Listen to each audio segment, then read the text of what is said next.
Hello, this is Thierry Fando from Geneva, Switzerland, where we enjoy a beautiful winter surrounded by amazing mountains. In the next couple of minutes, I would like to talk to you about sabbatical principles that help us remain healthy. Sabbath day, Sabbath timeout, and sabbatical fund. And instead of doing a 5-minute Bible study, you can find many on those on the internet. I prefer to share my learning experience through the years and share how God used my sabbatical timeout and Sabbath day to refresh my soul and prepare me for the next challenges in my walk with God. I started to work for the ICOC Church in Paris in 1991, 30 years ago, and I never stopped working for the church. I have to say that to keep me in the paid full-time ministry, God forced me, so to speak, to go through 2 sabbatical timeouts. My first sabbatical time out was in 2001. After 10 years in the full-time ministry, I was exhausted, emotionally, spiritually. And to make a long story short, me and my wife were given a 4-month sabbatical timeout to refresh our walk with God. And after that, we moved to Geneva. During the year 2002, I implemented some radical changes in our church in Geneva. Then when the 2003 crisis hit, I was actually feeling okay, emotionally and spiritually. I could take the hit. I survived in the full-time ministry, but unfortunately, I survived alone. All my colleagues in Western Europe got laid off or resigned. We were 40 on staff in 2002 and just 1 left by the end of 2003. Very sad.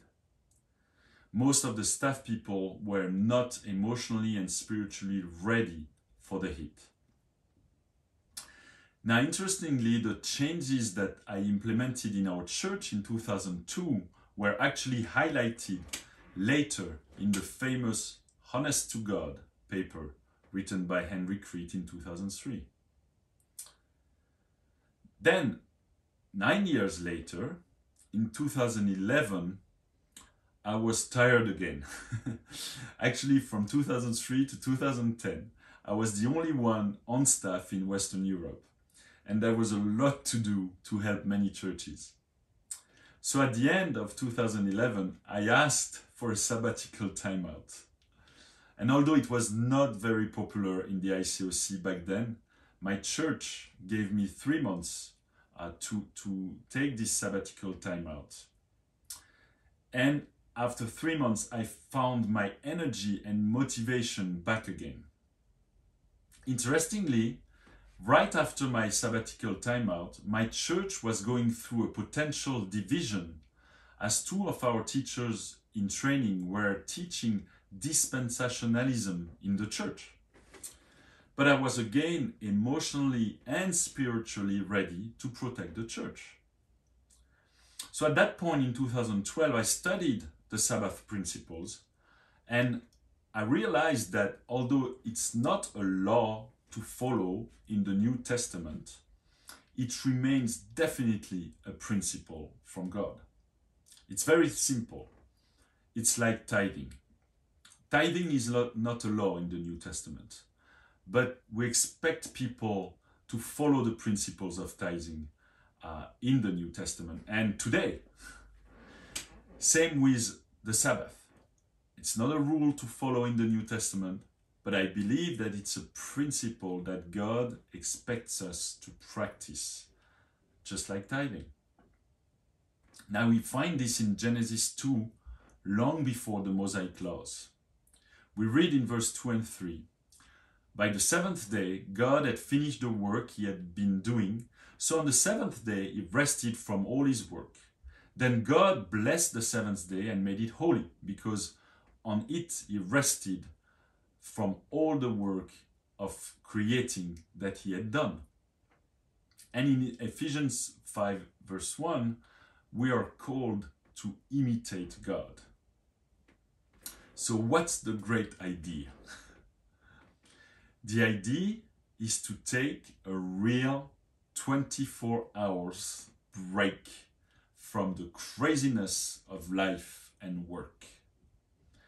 To distress, to really rest, to enjoy God's creation in the nature, to contemplate God, to have special quiet times with God, and to have refreshing time with your spouse, with your family, to refuel your soul and your body. So in 2012, I started to put into practice those Sabbath day on Mondays. No emails, no meetings, no appointments, nothing that is stressful. A real entire day off with longer quiet times, some sport activities, and other refreshing activities. Now, to be honest, I did not respect the Sabbath principle completely and every week. I think there is some space for some flexibility. But I do think this helped me to stay alive in the full-time ministry through the last 9 years. Now, it's one of my goals in 2021 to respect the Sabbath day principle even more because I see the blessings of it. Another great sabbatical principle is the sabbatical fund. In my church since 2007, we put aside 1 month's salary every year so that we can use it for a sabbatical break or a major crisis. I was able to use some of it in 2012 during my sabbatical timeout. And interestingly, during the COVID year, we did not feel any economical stress in the church because we have the sabbatical fund. This fund can be used anytime to give the employees a sabbatical timeout to refresh their soul and draw closer to God.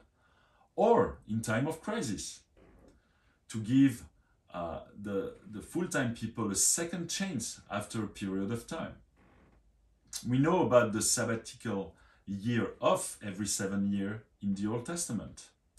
We should learn from this principle. Now, to conclude, my impression after 30 years on staff is that if we practice the Sabbath principles and sabbatical timeout, maybe 3 or 4 months off every 7 or 8 years of work, those who work full-time for the church will have great energy and motivation to serve God for the long run. And also, they will have the emotional and spiritual strength that is needed in times of crisis. I know of several staff people who practice these principles now, and they are thriving and very thankful of their new understanding of the Sabbath principles. We've seen thousands of church staff leaving the full-time ministry because of burnout or exhaustion, fatigue, or just not being ready spiritually and emotionally in times of crisis. Let's not repeat history. Let's not repeat the bad part of history. Let's build for the long run and keep our staff emotionally and spiritually healthy by applying the sabbatical principles that God has taught us and even shown the example as He rested on the 7th day of creation. Thank you very much for listening.